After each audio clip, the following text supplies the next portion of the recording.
Greetings, my brothers and sisters. Sending gratitude to all of you who are joining in today to accompany us down the rabbit hole of self-exploration through plant medicines. My name is Ryan Sprague, and I'm here to tell you that your frequency is now set and tuned to explore psychedelic medicines and the impact they've made among the countless psychonauts exploring the last true frontier. Buy a ticket and take the ride with me as we get true first-hand accounts of the experiences, benefits, risks, and transformations taking place within the ever-expanding world of psychedelic medicines on This One Time on Psychedelics. For anyone who has experienced the realms of plant medicines and psychedelics, I imagine we can all agree when I say that there are some aspects of these journeys that can leave us with more questions than answers. When we tap into these realms, we are not only able to communicate with the plants, but we are also able to communicate with various life forms and off-planet intelligence. Today's guest on the show is a man who is an expert in the aforementioned realms and much, much more. He is an Iraqi Freedom War veteran, a medicine man, and holds distinctions from Native American culture such as Sundancer and Sacred Pipe Carrier. In addition, he also holds the South American name of Aguila Cósmica, Cosmic Eagle, and is widely considered a master of plant medicine, specializing with Huachuma, Ayahuasca, and Changa. Now, if all of that wasn't enough, he is also the co-founder of Sacred Journeys Within, which is a nonprofit plant medicine church, is the author of 2 internationally distributed books that are I Am Perfect and So Are You, and Find Your Inner Guru, and is the host of the Eagle's Nest podcast. And in this episode, we will be diving into these aspects of his journey, his experiences with near-death experiences, several ET contacts, being a caretaker of the crystal and star altar, and whatever else the divine wills into action in this epic dialogue we are about to embark upon. So please, help me in welcoming my man, Drew Bankey, to the show. Drew, what is up, my man? Thank you for having me, bro. It's good to be here. Glad to be alive. Beautiful day.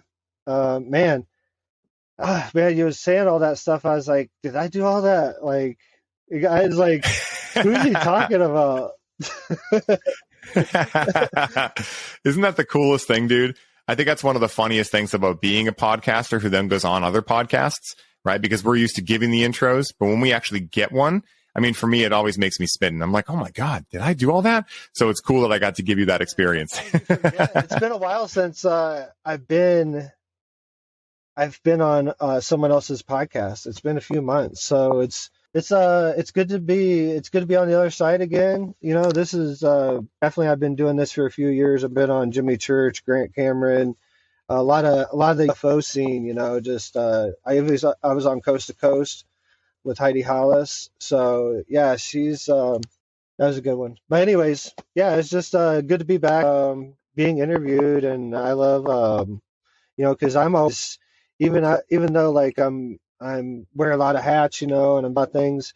I'm just a human being, and I'm still going through my ascension process too, or awakening, or whatever you want to call it. Like, I'm still going through my stuff. So, man, I got a lot of stuff to share, and I'm happy to be here, man. Appreciate you. Yeah, man. I love that, dude. Because I think of myself the same way, the eternal student, right? Like, yeah, I believe on some things that I've experienced. I don't know them, right? I believe them in my experience. But again, there is no objective reality, right? Quantum physics proved that quite a while ago. And so I like to think of myself as a curious observer, having had some experiences and hopefully being able to help some other people not go through the same challenges that I went through, unless that's part of their karmic path.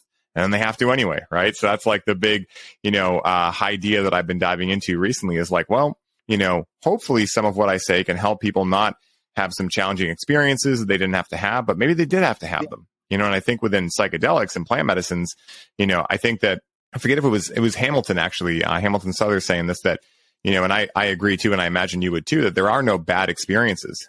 There's just an experience you've yet to find the light in, and I'm curious to hear your take on that. So what come to mind when you were speaking, what is, we're all is basically, is to give my opinion on how I see things. We're all particles of source consciousness. We're all one consciousness living the illusion of separateness to have experience. So that means every moment that happens, whether it be someone stubbing their toe or a car crash or any, up and down that scale. Any occurrence has to be witnessed and observed and experienced by multiple particles so it can get the full download of that experience. That being said, everything is divine because everything that's happening is expanding the consciousness of the source. And what we're at, the precipice that we're at right now, and why psychedelics is coming out and leading the forefront, and other indigenous ceremonies and other ceremonies that's been shut off from us for so long, even without plant medicine. I think they're coming up to the well of the surface right now to help this movement, because what was that phrase I coined? We're at the trifecta of existence. So we have to be one, we have to be source, we have to understand that we're walking as source, but still be on two legs and find a balance between that walk. And that's ultimately the ascension. I think the ascension is a single player game, but that's locked in like this multiplayer game too. Dude, it's so funny because the analogy that comes to me, for some reason, the universe always speaks to me in food analogies, right? But it's almost like when you know what you're going to have for dessert, it makes dinner a little bit harder to eat if you're really excited about the dessert, but yet you still need to finish your dinner before you can have dessert, right? So it's kind of like what Ramdas said by be here now. He wasn't saying don't experience all of these amazing things that we're talking about with source consciousness and remembering that, essentially remembering before you die that you are all one, that we are all one, that everything is divine, but also remember to be here, right? Like remember that you signed up for a mission and you get to be here now, because what I choose to believe, and I imagine you'd resonate with this too, is that if we are infinite beings, which I choose to believe, then we've had infinite amount of time being the whole, right? And so like we have this minute period that's really a blink of an eye, maybe like a quarter of a blink of an eye, to have the illusion of separation. And so like one of the things that's been my biggest teaching points is reminding myself that like, hey, I can learn all of these things and it's all beautiful because it helps support me in my journey, but I still get to eat the cake every once in a while. I still get to remember that I'm human and allow my humanness to come out, allow the human condition to take over my life sometimes, allow challenges to come forth, allow all of this because it's all beautiful. It's all the human experience and it's all divine, like you were saying. And so it's really cool that we're on that same page. That's ultimately what my first book's about, that I'm perfect and so are you. It's just another way to say, everything is divine. And I point out that I'm perfect and so are you is I chose that as the title is because it's so ingrained in us to, nothing's perfect. It's okay, Jimmy. You just do what you do. You're not, you can do your best, but you'll never be perfect. I point out tons of those nuances into my books and my talks that I've done. A lot of things that we've been told and repetitively told growing up as we come into the programming starts off with everything that's the actual truth is flipped backwards. Never refer to yourself as God because that's blasphemy. That's that's the most powerful thing you can do if you can recognize that everything around you is that you got as well, and you're just absorbed in the source. And I think I'm definitely over the past few years, especially since my youngest son's been born. He's about to be 8 months on the 11th, so he was born on 1/11. Congrats. January 11th of this year. His name's Hawk. But he's taught me a ton about being in the present moment, and taught me about manifestation and how it works, and he taught me how, and this is like something I'm sharing now. Like I'm about to do a talk at the Star Knowledge Conference coming up in November in Wagner, South Dakota on the reservation. There I've been invited, and then I'm going straight from there to Zen Awakening down in Florida. But I'm going to be talking about manifestation. And the formula that I've really, my son really taught this, medicine man and all these other things that's had all these experiences. My son really taught me the formula, and it's gratitude and being in the moment. And so much epiphanies came like when I realized that. It's like, if we have our energy like focused in front of our feet of where we're walking, we're manifesting that, we're manifesting that walkway in front of us, whether it be, a plush carpet or jagged rocks. We're manifesting that in front of our feet at all times. But if we're thinking like in the past, if we're thinking in, going into our history and trying to hash out traumas that we didn't properly, process back then, they keep reoccurring, and then they start interfering with our daily life. Our manifestation energy is going to make that memory and show that picture in our mind, and it's taken away from our path. So our pathway that we're walking on starts to become degraded because some of our energy is going there. Now, if we start too much in the future, that has too many variables there's too many variables to predict what's going to happen. You can set an intention, what we do in ceremony, obviously that's a big thing that you do when you go into any ceremony, set an intention. But that's just, hey, I would like to work on this, but ultimately the spirit world is going to show you whatever. If you've ever been in Ayahuasca or, any ceremony with any psychedelics, you're going to get shown whatever is meant to be shown. You can put in a request, and that it's the ceremony teaches us that's what life is. We can put an intention in, but just concentrate on the walk ahead, like what you're doing. And, that's the biggest thing I want to share, is just, that's the secret, being in the moment and being in gratitude of that moment, with unconditional love. And like, then you can really start to not only understand source or Christ consciousness, but actually walk in it. What's so cool about that is not only the whole process, which is epic, but also the fact that it tells everyone right now that no matter how much money you have, no matter where you live in the world, no matter what gender you are, no matter what age you are, no matter any of the external variables, you're able to do this right now. Now, is it easy necessarily? No, right? That's not what we're saying, but it is attainable. And I think that in today's world, right, like, one of the things that's challenging, and, maybe we can go down conspiracy alley here because I love that alley, but is the fact that we're more distracted than ever. So if we look at it in a non-conspiracy way, tech people figure out they can make money by keeping people distracted, and so therefore we're distracted. But if we look at it kind of like the disempowering of humanity, we can look at it like they have distracted us to a point where we forget the simplicity of things like manifestation, of things like being able to just simply tune into gratitude, to tune into unconditional love, to simply remember where you're putting your feet when you're walking. Right? Most people, when they're walking, have one, hand on their phone and their head is in their phone.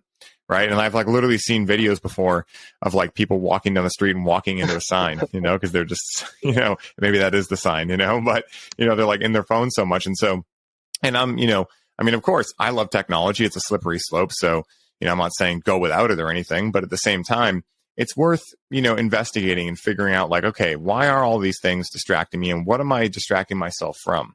Because I think at the end of the day, just like you said, the analogy that came to me was something along the lines of that, you can set your GPS to go to 3 towns over, right? But you might run into a detour. There might be rain. There might be snow. Who knows what might happen? You know where you're going, but you're surrendered to the process of getting there.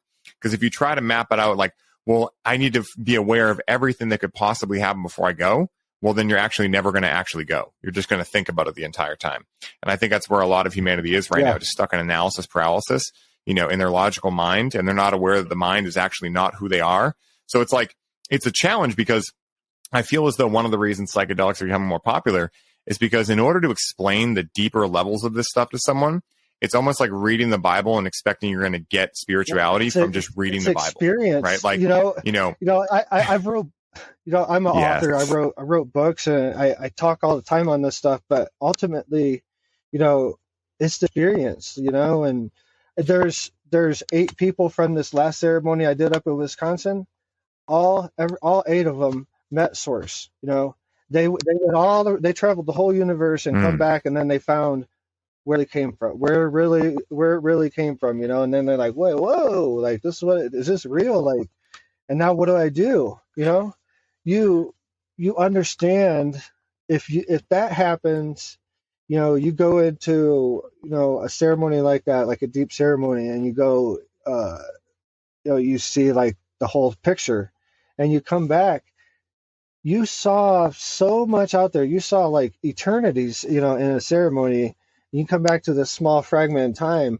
Then you can, once you understand that everything here is sacred, everything that we are, everything that we're surrounded by, all the technology, what we're speaking on right now, this microphone, all of it. It's all, because everything that's here, this coffee cup, everything was manifested from someone's mind. Someone thought of it, pictured it, and made it. So therefore it's sacred.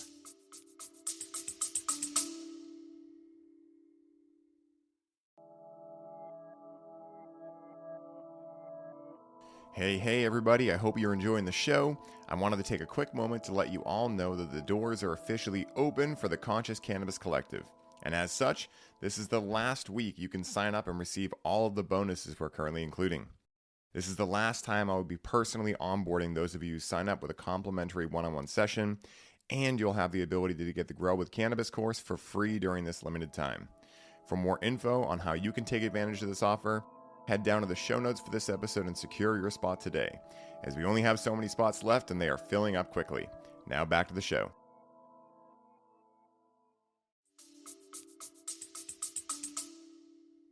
That makes so much sense, and that's actually something I was talking about recently, specifically with the microphone analogy of like this existed in someone's head before it actually manifested.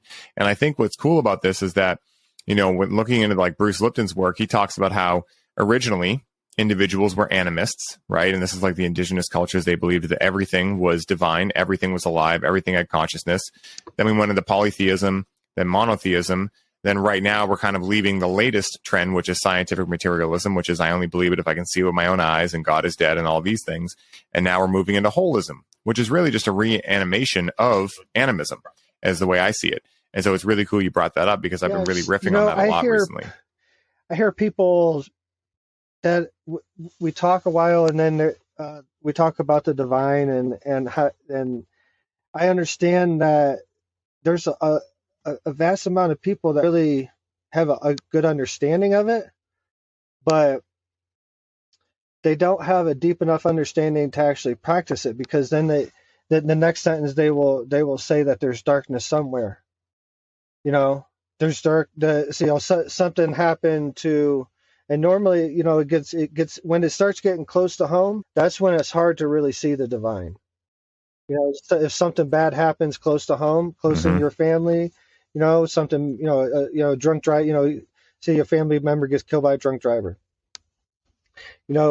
That's a darkness that you don't see. That's a divine moment. My life, my loved one was taken from me, this, that, and the other. And you have some resentment towards that.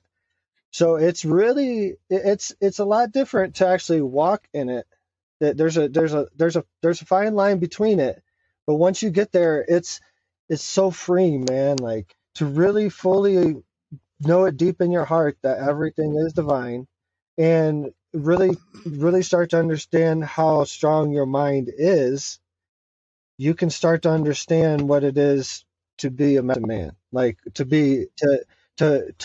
cook medicine and things like that, because those are two things that you really need in alignment to do. And the more you can understand that, the stronger you can get, I couldn't be any more happy with my work and my medicine and how everything's going, man. It's really beautiful. So.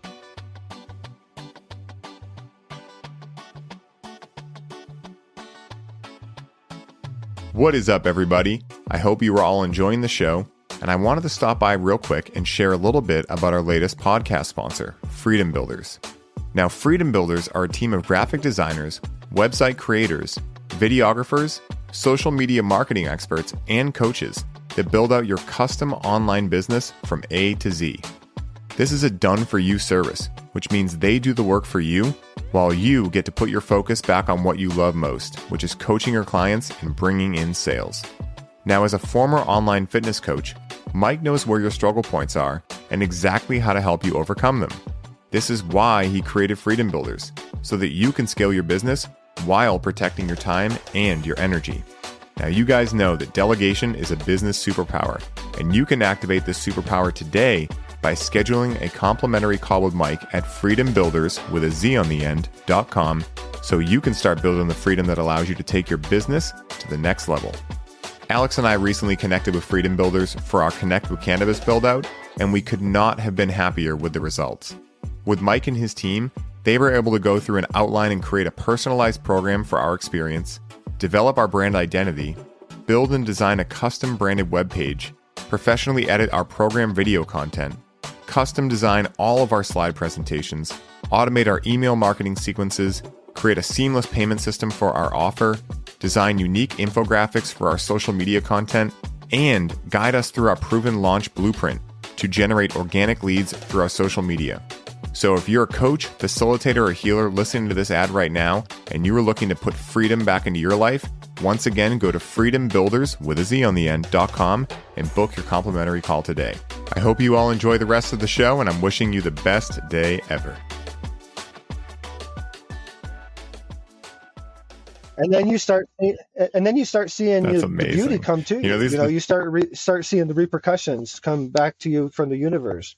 There's plenty of time on this medicine path where we were eating, me and my wife were eating quinoa, and we get a chunk of broccoli, and we have enough for that. Being on the road, serving medicine to people, and not just barely making it, and that was, looking back on it, that was a beautiful time too. That was all divine. It taught me a lot of things, and it taught me to, honor my work, honor myself and honor my path, and, understand that I have to start making other moves to move my message forward more. And the more that I can, do that, and, and that's honoring social media. That's why I started Eagles Nest podcast, and just going to these events and sharing very openly. No holds barred. There's nothing off the table.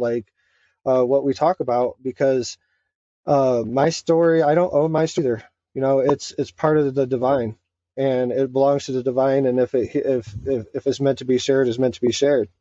Absolutely. It's really cool, because what I'm finding is that the individuals that I feel are really getting it, and by getting it, I don't mean from a judgmental point of view. I just mean that feel in alignment and resonate with what I believe, are the individuals that are really living in the mind of a child. And like the Bible states, if you want to enter the kingdom of heaven, you must first enter the mind of a child.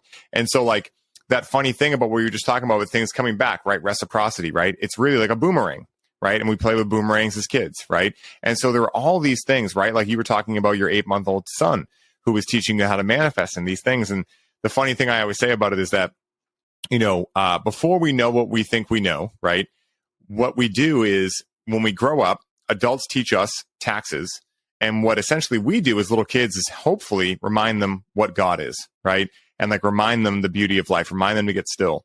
And I always think of that as not really a fair trade, right? We're teaching them taxes. They're teaching us how to remember whether we're God, but it's pretty funny, right? It's all divine. Again, it's I look at, I think between food analogies, the gym, and race cars, I can figure out and make an analogy for anything. And so the gym will come out now, right? Which is, when you go to the gym, you're breaking down muscle, which could be seen as these challenging events in life, but the breakdown leads to a breakthrough and a rebuilding of a stronger character, right? Or muscle in this case of the gym.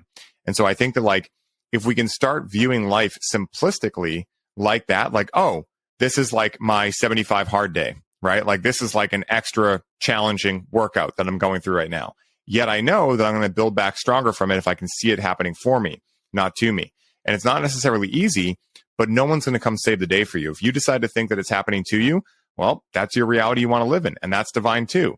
But I know for me, I know what I choose consciously now, because I've tried the other side, and it sucks. For a lot of people, when we see the epiphany come after a ceremony or two with us, people come in and they automatically think that we're healers. And, I tell them right away, I'm not a healer, and I'm about to show you why I'm not, and they really understand it afterwards that they are the healer. They're healing themselves. And that's another thing that we really try to push on to people. We're trying to work ourselves out of a job. Honestly, I'm not trying to do this the rest of I don't want to do ceremonies the rest of my life, but I will, as long as the calling is there, for people, because, we've seen some just tidal waves in people's lives, through the years. It's just been amazing. It's been an honor to do this work, and the unfolding and the sovereignty and freedom I found through this process. It's been some rough days, it's a lot of work, but looking back on it, it's all divine, bro. Like, just found so many nuances, so many lessons in all of it. And, ultimately it was all self-imposed, like every single ceremony, every single moment, the piercings in the Sundance, the sweat lodges, and, watching 52 glowing rocks in a sweat lodge and wondering why you're here right, why you're here right now in this, why you're picking this moment to be in your life, but you could be on a couch somewhere, you know, having ice cream, but you're sitting in this lodge with 52 stones. But now that was did a lot of that stuff, and it's all self-imposed. But hopefully, I pray that me being here, my message is hopefully allowing people not to have to do all that to get to their own sovereignty. 100%. And this is, I think, a great time to ask you, like, what led you into this type of work? Of course, in the intro, I talked about you being an Iraqi, war veteran and all of these types of things. But I'm curious, like, what made you essentially, I imagine, get to that point of surrender where you realized, okay, what I've been trying isn't working. I must get to either try or be something else in order to get the answer. Because again, I'm careful to say try, because we know that there's a certain point at which we are not doing anymore. We're actually becoming something. And so I'm curious what that looked like for you. Like, what led you to get into this type of work, both for yourself and then also to do it for others as well? So I guess I should start like with the deployments. I did it in 2005. I was in Baghdad.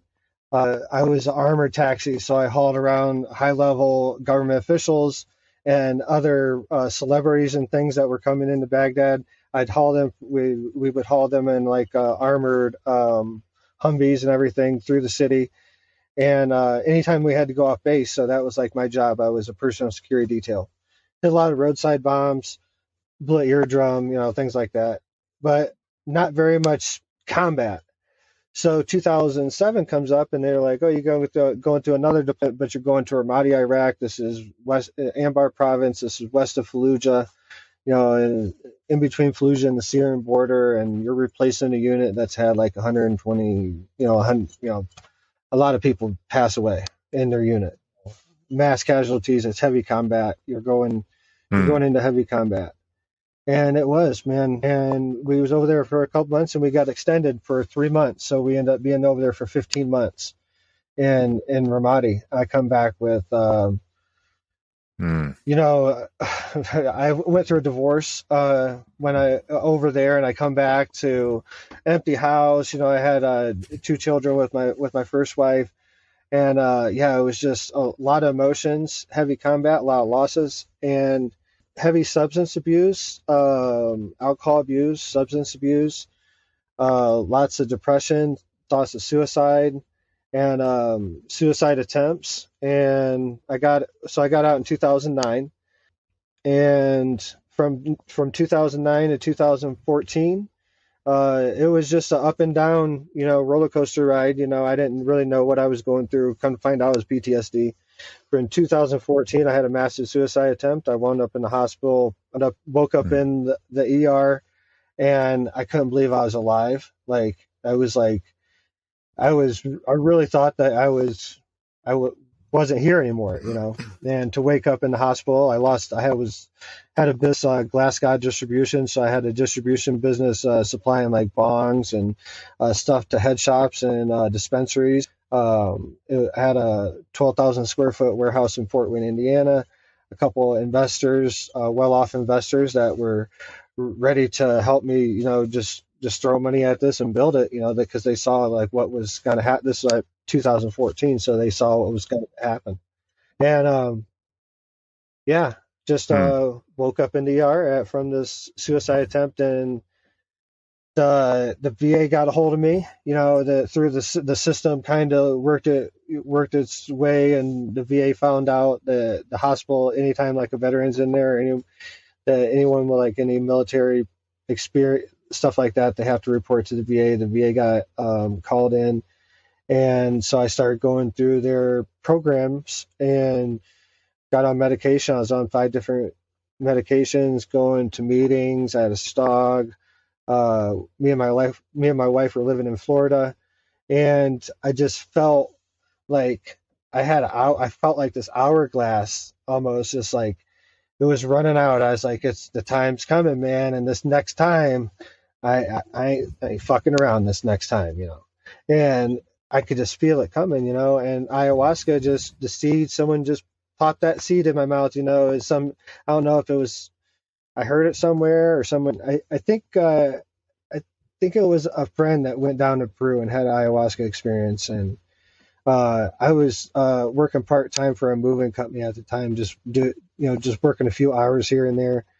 And I think that's where it come from, the ayahuasca seed. And, it just started ringing in my head, and like how it does people, and then you have to like research it, you start researching it, and then you're like, everything was coming up that I was finding. It was like veterans sharing their stories, like these Navy SEALs and stuff like that, sharing their stories of how ayahuasca and psychedelics changed their lives. And I was like, man, I just told my wife, my girlfriend at the time, my wife now, and but I told her, I was like, I gotta do this. And we was looking into it. I was like, you gotta go down to Peru.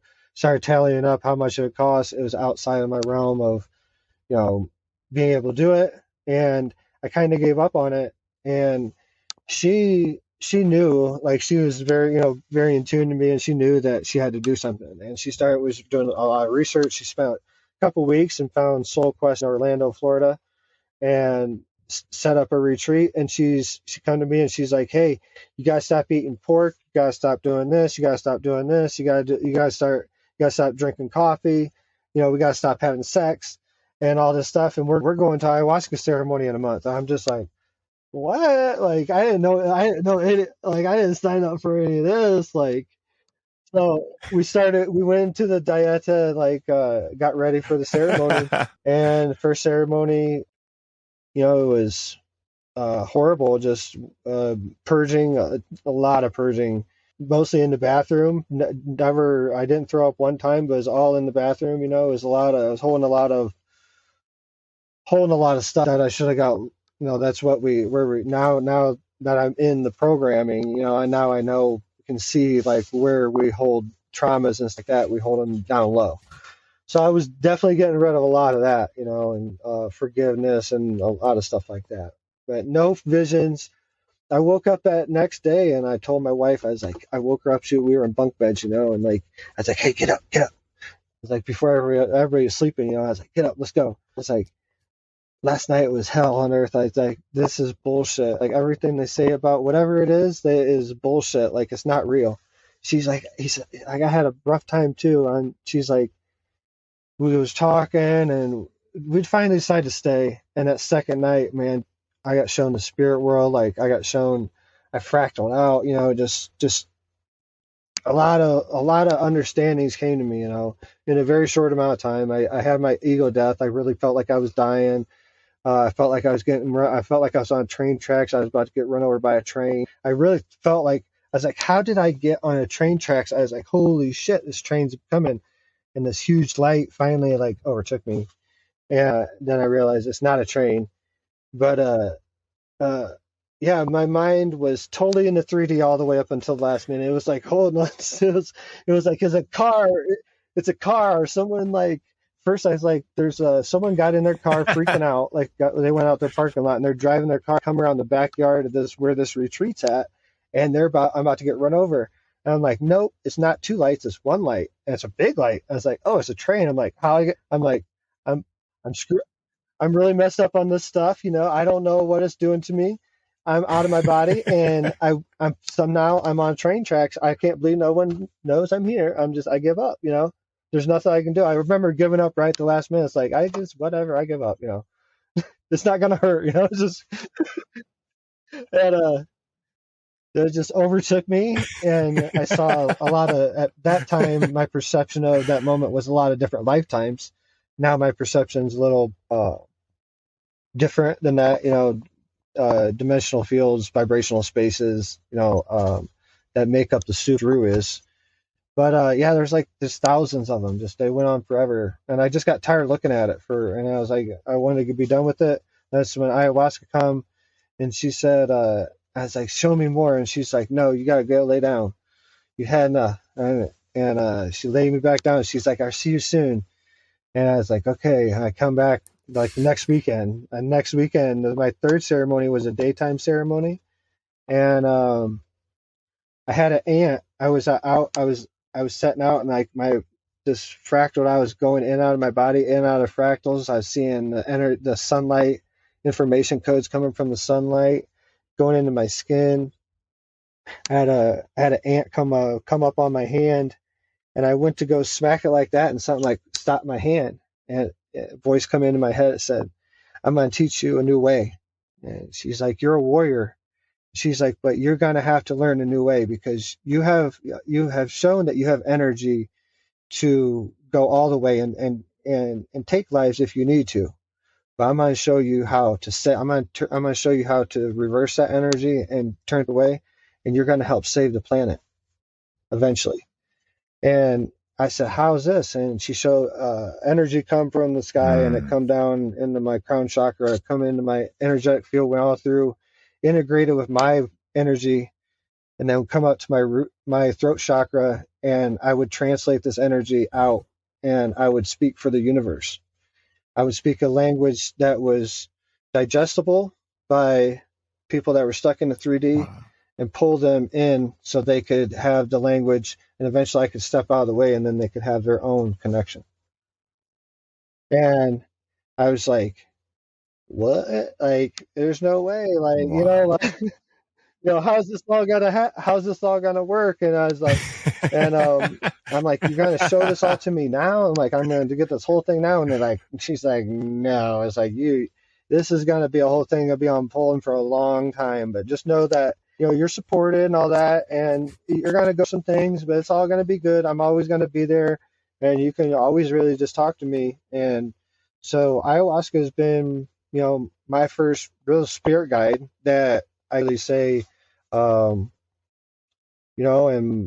that's, I guess, it's why me and Hamilton get along pretty good, like, because we're kind of speaking for the same, integrated with the same consciousness, and the next ceremonies I would go in, and once I knew I was really talking, and once I really believed in myself that I was talking to a consciousness, I would go into ceremonies with an intention, personal intentions for healing or whatever.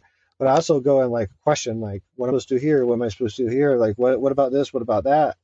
And it would always be it would be unfolding. But one of the questions I'm like, am I supposed to stay here? Because this is when Soul Quest, Soul Quest, anyone, most of your listeners probably heard of Soul Quest, and they're pretty big, now.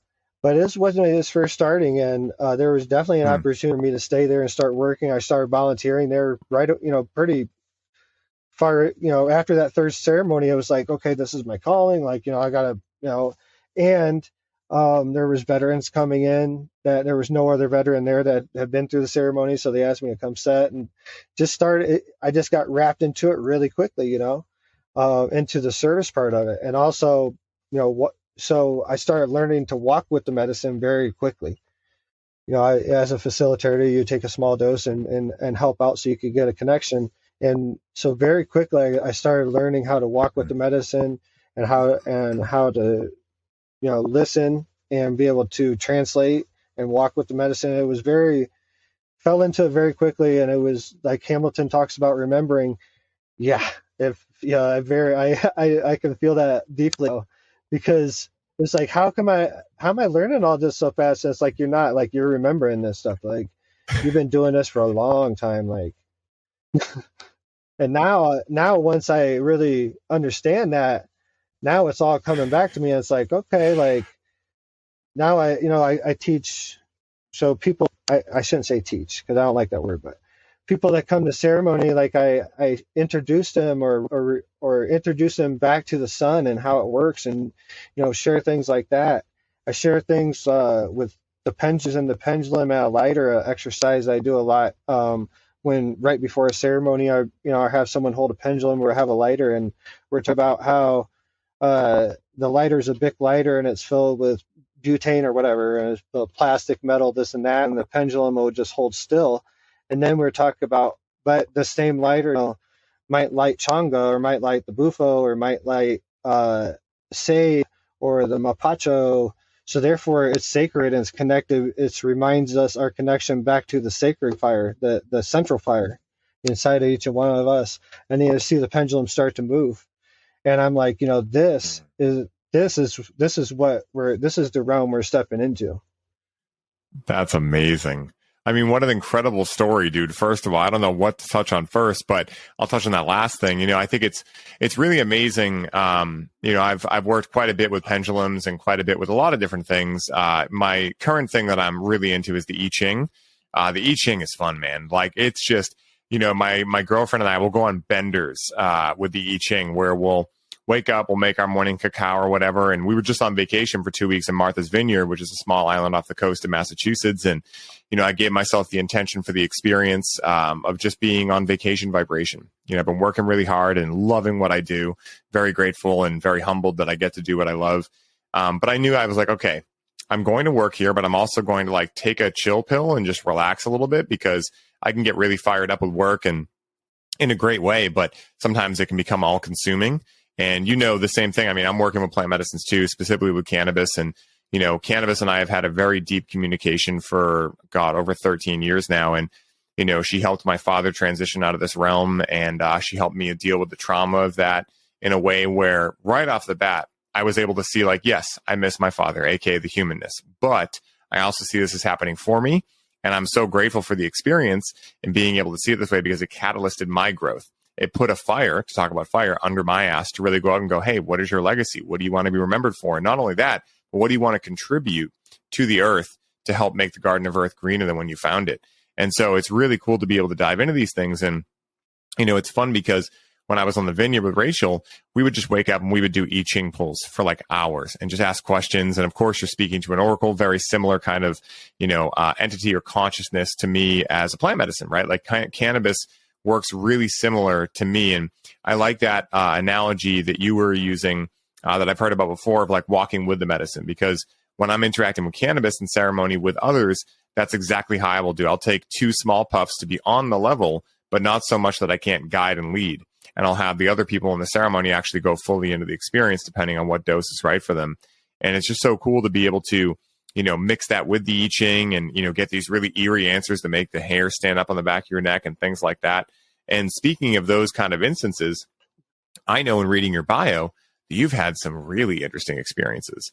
And there's so much, again, we can go into, but I am just nerding out on this right now with ET contacts and what you call off-planet intelligence. And so because this show is called This One Time on Psychedelics, we can dive deep down the rabbit hole. My listeners are very used to this kind of talk.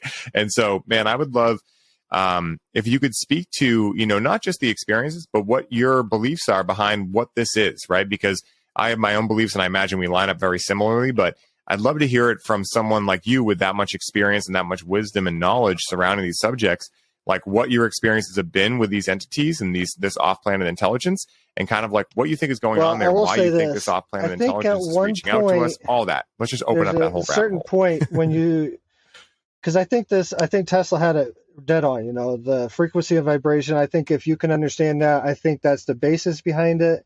There's moving up from that, we move into the Merkaba realm and all that of the grid work of each creation that we see. But as my mind has expanded and as my experiences and as I've started to see the spirit world in daily life, my consciousness just keeps expanding. And I think I do totally subscribe to the one consciousness, and I think these ET's experiences, they are experiences to teach us lessons. I can look back and definitely I got profound lessons from experiences. So here's the steak, here's the juicy part. Here's what happened. So a few years ago, me and my wife went to Chaco Canyon for our anniversary. We rented a B&B about 2 hours away from that, near is in a town near, it's called Cortez, Colorado. It's really close to the Four Corners. If anyone's familiar with the Four Corners desert area of the United States, that's where we're at. So that's where Chaco Canyon's at. So I've always had a deep pull to go to Chaco Canyon, and walk through. I thought it was very interesting. You could actually walk through these sites, and they're authentic sites. So me being already on the medicine path and everything, it was just it was opportunity for me to go there. It was the first time for me. I fell in love with petroglyphs. I really got addicted to petroglyphs at that moment because I started reading. Even without the medicine, I could go there, and they were coming off, and they were translating automatically in my head like what they were saying, and it just a really beautiful experience. And at the end of the day, I had my drum with me, and I offered a prayer song in Lakota to the canyon, to the spirits, and anything that was left there, to release it, just give a lot of gratitude, canyon. So we get back in the car, and if anyone's ever been out Chaco Canyon, it's a crazy drive out there. It's like this long drive, one road in and one road out. But sometimes you have to like ford a river to go through, and it's a crazy. But it's a state park out there, but the road going in is just insane, dude. Anyway, it takes us about 2 hours to get back to Cortez, maybe 2.5 hours. We go and we get dinner, and I can't remember if we ate out or got something, took out and ate back at the B&B, and we ate, and went to bed, and I woke up like I normally do, early morning hours in between 2 and 3, to messages or waking up from a dream or whatever. And at that time, I smoked tobacco, and I don't smoke even smoke tobacco anymore. But at the time, I did, and pretty regularly. So I was like, and I rolled my own like American Spirit. So I smoked American Spirit a lot. So I rolled some tobacco, and I went outside on the back deck, and it was like a really nice back deck, and but small, it was like brand new, but the backyard was like super dark. I walked back there and lit the tobacco and took like one hit, and just like, man, my one ear just started ringing, and both ears were ringing, but one ear is like ringing harder. And I've experienced my ears ringing before, but not like this. It's like engulfing my whole being.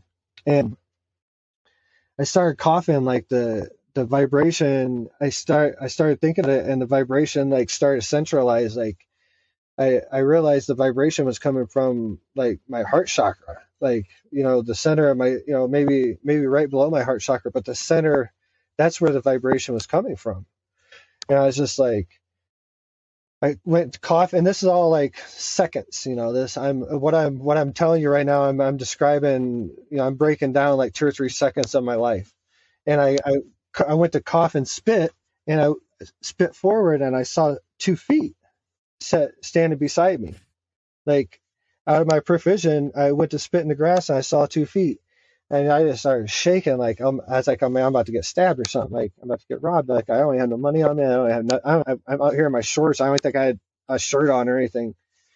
No, it wasn't February, so I was probably wearing a shirt. But point is, like I thought it was someone, someone standing there. Like holy shit.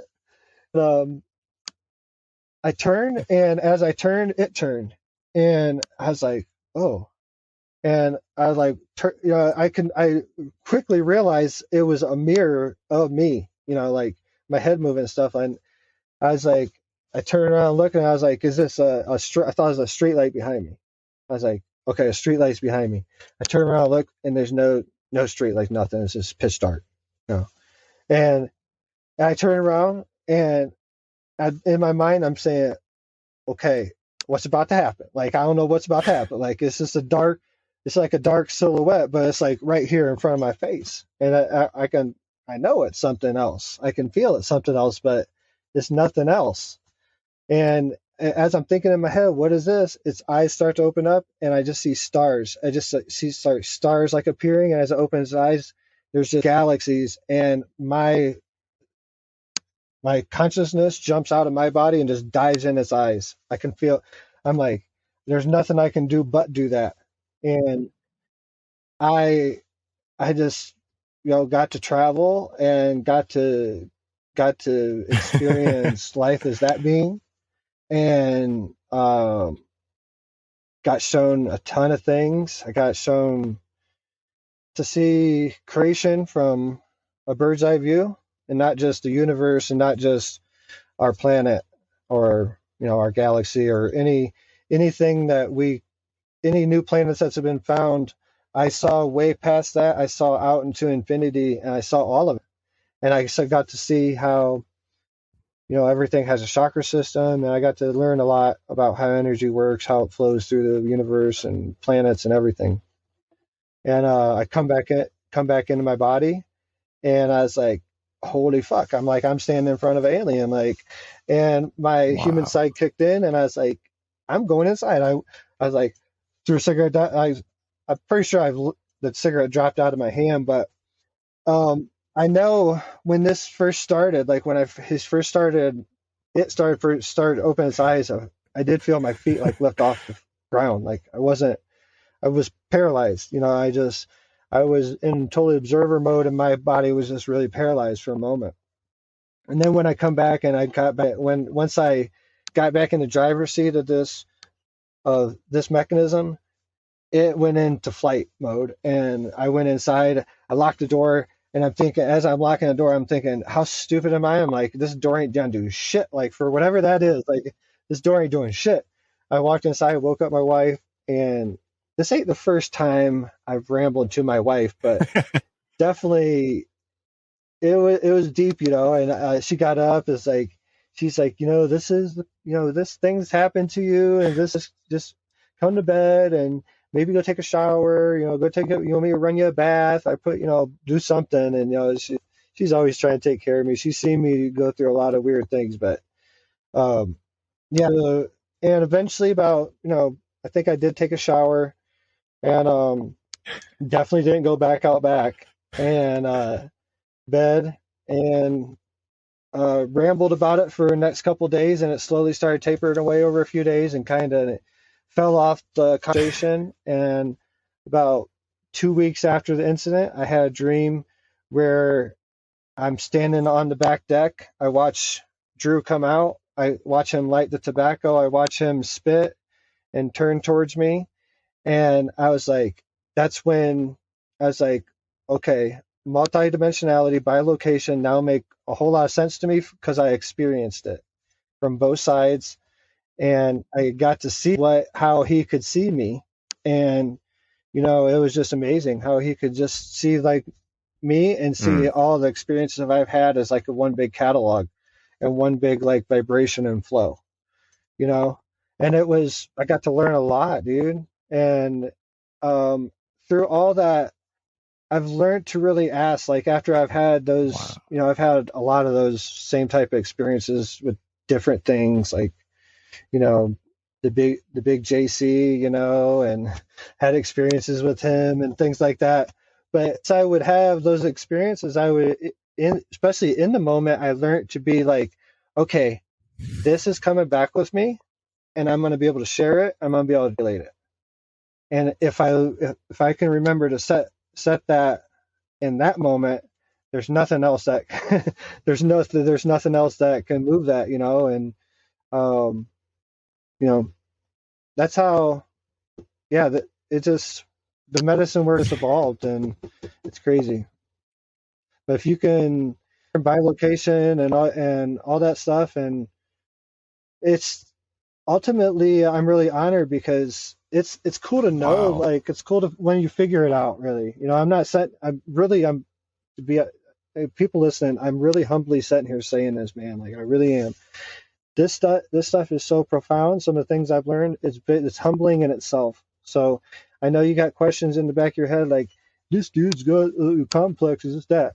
No, this dude has had mind-blowing experiences that has humbled him so much. Like, there's been days I haven't been talking to anyone. I have not even my wife, and been just in silence trying to process these things. Like, I've been humbled by these experiences, but like I said in the beginning, like they're part of the divine story and they belong to all of us. And my intention with these is not to get you to believe that I'm this, that, or the other. It's to get you to understand that these things are possible. So maybe these things can open up in your realm. You can find the same healing and sovereignty and freedom that I've found through these experiences. Yeah, man, that is, I mean, so profound. And I've had similar experiences, not anything like that yet, although I have been calling something like that in, not like, from the energy of like, I want to see an alien, but more of like, hey, if there's something you can teach me at the right time, present yourself, right? Because I know that maybe right now is not the right time for me. Maybe I could benefit at a different time, but I am open to receiving that when the right time is apparent. And I think that, one of the experiences I've had that I don't think I've ever shared on this show, I don't think I've really shared this with anyone, but you seem like the perfect person to share this with. We've talked a little bit about how when we're kids, we remember a lot, right? Like we remember past lives sometimes. We remember a lot of different things, whether they're past lives or just different dimensions, whatever they are. We remember something, right? And I remember Paul Chek talking about his son, Mana. And when Angie got pregnant with Mana, they weren't expecting any kids. Paul was in his 50s, right? So he didn't expect to have any more kids. And there all of a sudden, boom, Angie's pregnant. So he goes into the medicine space to meet the soul of Mana. And at that rate, Mana was just coming out of a previous lifetime of this small, older Asian woman who was running essentially a farm or something. He couldn't tell where, right? But he was speaking to the soul and getting information about like, why now? Why me? Like, I didn't want to have any more kids. She's like, oh, you do actually. You just don't realize it in your ego, right? And so when Mana was born, I think it was about when he was 3 years old, he told Paul, he goes, hey, Dad, I remember. And Paul was like, what do you remember? He's like, I remember being on a farm. And, I forget exactly what he said, but basically it was the same story, right? And so these things speak to that. So when I was a kid, I remember at my parents' house, we have this staircase that just typical staircase goes from up to down. And I remember I was very young. I'm 6'5", right? So whenever I'm looking at like my age, I'm like, well, I was very small, right? So I had to have been like 3, maybe 4. And so I was a wee little peanut and I'm standing at the top of the stairs. And I remember having my hand on the railing. Now, for anyone listening, you could say, oh, you remember this wrong. I don't know. But this image and this memory sticks out to me so vividly. And I actually have never asked this as an intention in the medicine space. And maybe this is the reminder of me to do so. But I remember I had my hand on this railing. And I remember, like an escalator, I just levitate down to the bottom. And it wasn't anything grandiose. As a kid, it was just normal, right? And so it begs the question of like, how much of this stuff is actually extremely normal? And I think I have a good answer to this, which is it's all really normal. But at the end of the day, we as a society fail to recognize, and I, for a long time, failed to recognize how many programs and patterns were living within me that had been programmed and patterned by someone else. Because from 0 to 20, especially 0 to 6, but 0 to 20, we're in these programming ages.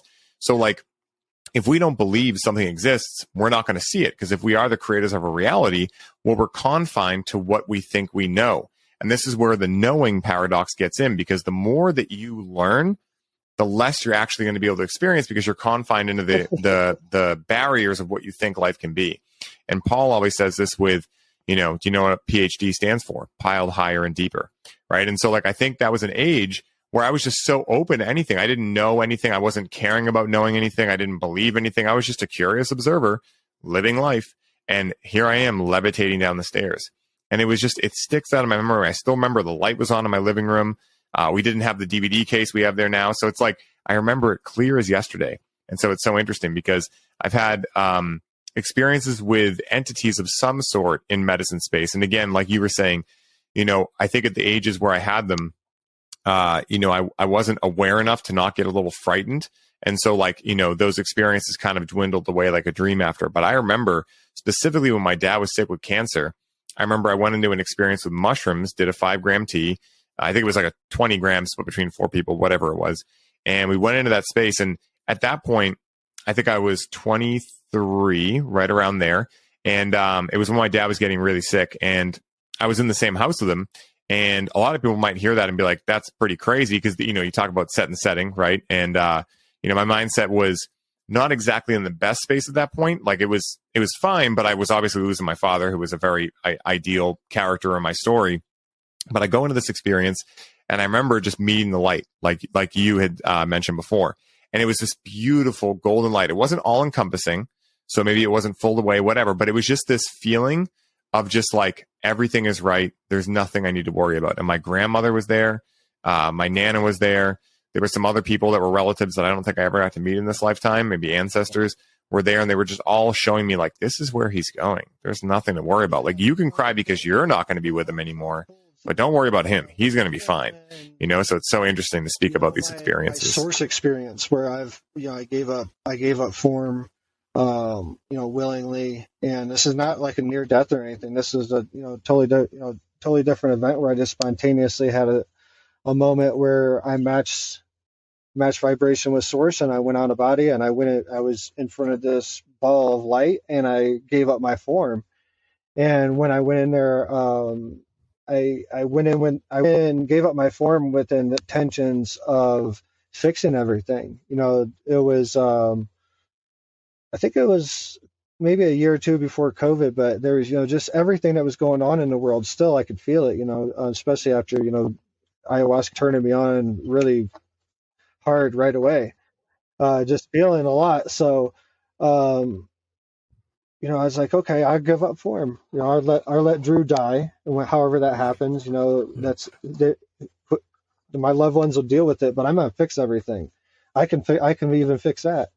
I got up there when I was, the one with oneness, and from the driver's seat or the the middle of the hard drive, whatever you want to call it, but source.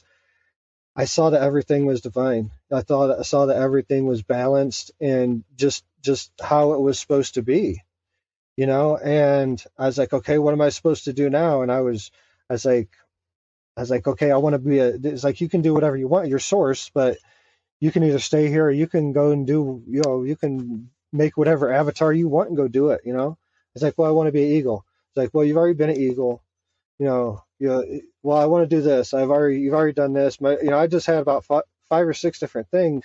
I finally realized, like, I've really done all. I've already experienced all that. Especially if I've went to source and I was that for a moment, I absorb all those experiences. So I'm like, okay, I've had all this. What's left? It's like, go back as source, but as Drew as well. And I was like, oh, and it's like, we're getting to the point. Source has had so many experiences. Now it's wanting to view itself from the creation and see itself. And ultimately, that's the evolution of humanity and evolution of our planet and everything that we can see and everything. So this is a moment that we're approaching that, but as I say that we're approaching it, it's a self. We're allowed to say, okay, it's now for me. And I'm not going to wait on everybody. I'm going to be here, and I can still step across the threshold, and we can coexist in this space. I can live in this dimensional field and understanding, and you can live in this dimensional field and understanding, and we can co-create, and then you can come over here when you're ready. But this is where I'm at. So I was talking to Hamilton about this, because I know he's had experiences of source and then went back into the medicine work.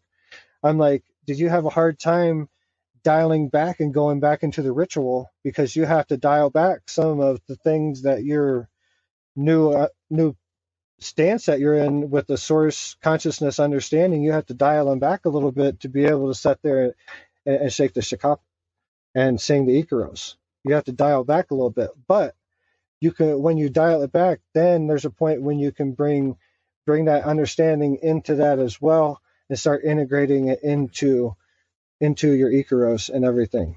So yeah, it was I'm assuming he didn't say it outright, but I'm assuming that's the time. What did he have to say about that? Did he have a similar experience here in Colorado? But I think that was the time when he was just trying to really integrate it. He didn't say it directly, but he definitely said that Yeah. He went through a time and had to go back into it and learn how the Icaros are going to be now that you're not asking for these entities to come in. You're more saying you're more of an equal stance with the entities, and that's where he speaks about friendship and bond with the medicines. I deeply feel that because it feels this respect is still there, definitely always the respect will always still be there, but it's a lot different reaching for something other than saying, hey, come over here, can you do this.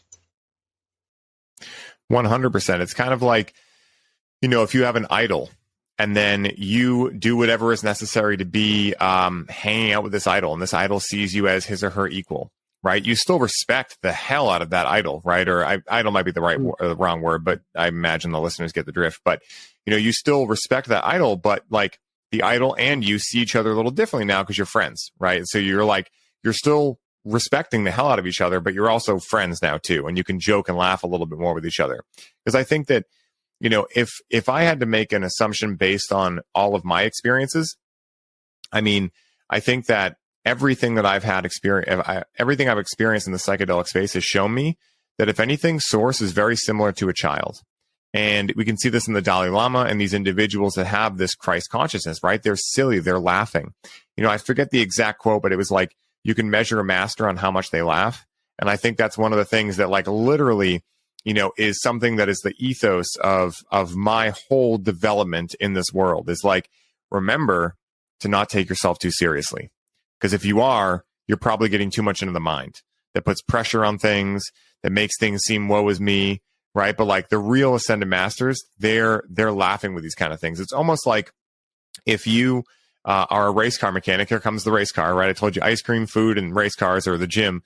Here's the race car analogy. So, if you are a race car driver and you're just starting out, well, if a part in your car breaks, it's stressful, right? You're like, oh my God, I just worked so hard to get this right. When you're a NASCAR driver, right? If you end up blowing something in your car, it's just like, what do we do to fix it? And it's kind of laughable, right? It's like, all right, how do we get this done? And boom, you're back on the track.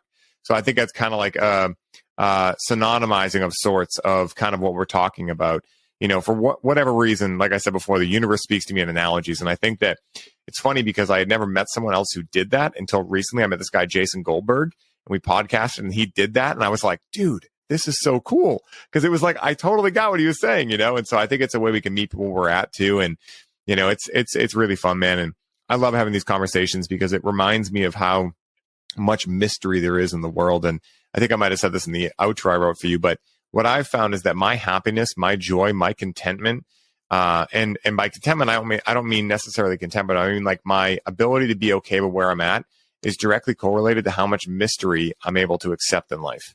And so if I'm thinking I need to have it all figured out, or I don't know what something is, and therefore my mind is telling me, oh, you're less than because you don't know what this is, then I'm in a woe is me victim mentality.